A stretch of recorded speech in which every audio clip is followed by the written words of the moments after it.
Condo apartment or a townhome? Which is the better buy? Stay tuned to this week's episode of Prime Property. Promise you, it'll be worth it. Good day, Toronto. Welcome to another episode of Prime Property TV. So glad you could join me here today. A very common question I get asked is, what to buy? What's a good investment? And even a more popular one as of late is, should I buy a condo or should I buy a townhome? Okay, this is a very common question, and my answer is obviously, very situational depending on what you're trying to accomplish. But I'm gonna try to break that down for you in today's video, okay? This is even a bigger breakdown when you factor in that, is this for investment or is this for personal? Of course, a lot of us like to think that our primary residence is a sound investment, so I will be breaking all of that down for you in this week's video, okay? So if you like content like this, make sure you smash the like button and subscribe to the Prime Property channel. There's a button for it right here. Thanks. Now I'm gonna break down the personal aspect side first, okay? So let's assume in this circumstance, the condo and the townhome are the same price. So which one is better? So if you're living in the property yourself, these are things you should probably consider and to keep in mind when you're looking at which one to buy, okay? So a condo will have maintenance fees, and these fees could be anywhere between 50 cents to 90 cents per square foot, okay? And it could add up if your condo is very large. Now with that monthly premium, you're going to be in a more urban area, and you'll probably be looking for a more lifestyle that you'll be gearing towards, kind of like a young professional.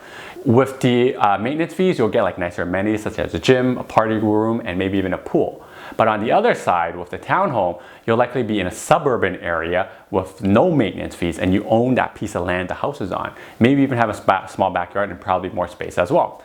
However, with a townhome, there has to be some house maintenance that you have to do, such as yard work. That's why I always ask, what type of lifestyle are you looking for? So let me give you an example. Like a young professional who doesn't want to commute to work and enjoys more walkable amenities and like restaurant styles and like nightclubs, or maybe even like bars, are probably gearing towards more urban style condo. Whereas a young professional who is thinking of having kids in the near future will probably gearing towards a townhome for some more space. So again, it's very situational based. But now let's answer which property would be a better investment. So calculating cash flow is very difficult because depending on whether you buy a condo or a town, the numbers work out very differently depending on the area as well. But let's just say that there are pockets of Toronto where you can buy a condo that just kind of breaks even or even positive cash flow if you include the mortgage paydown.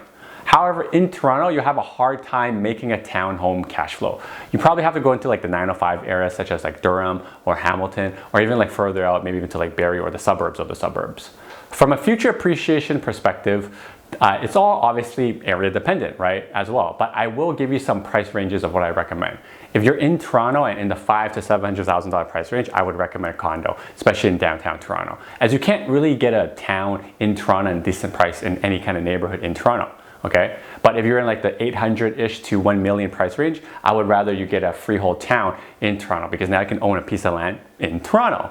Remember, there's no hard or strict rules to say which one is a better investment, and you cannot provide a blanket statement saying that one is better than the other. These are just kind of guidelines to help you out. But the one thing that I strongly recommend you stay away from are the cross combinations between the two of like a condo and a townhome, which is obviously a condo townhome, right? Especially the stacked ones. Condo townhomes are basically almost as expensive as a freehold townhome, but you have to pay maintenance fee. And when you kind of build in the mortgage calculators, the maintenance fee that comes in, you might as well just buy a freehold town. You may get like nicer finishes with the condo town because it's newer, but you might as well just take that money and renovate your freehold town because it's a better use of your money. If you are looking for a condo townhome in like an area kind of where like there's high rises and it's the condo townhomes at the base of the condo, like the high rise, I would avoid that as well because they don't really do very well either on appreciation front. A lot of builders are getting into stacked townhomes where you have like 2 or 3 floor condos, one on the top and one on the bottom. And it is a not very desirable product right now, especially if you have this stacked bottom unit where there's no light. Like while there is a target market for them, it's not a really sought after property. No one's ever called me like, hey Zhen, I'm looking for a townhome condo at the base of a high rise or like a stacked home. So they just don't really come up and they're not desired. So the prices don't go up as well. So I really hope that helps you kind of give you an idea of condo or townhome. If you're looking to purchase one or the other or trying to figure out which one is the better investment for you, make sure you give me a call. I'll leave my contacts for you guys right here, okay? So until next time, your move, your future. See ya. Now that you're done watching this one, how about this one? Oh, you know what? This one's good too. Ooh, this one's really good. You know what? Just watch them both.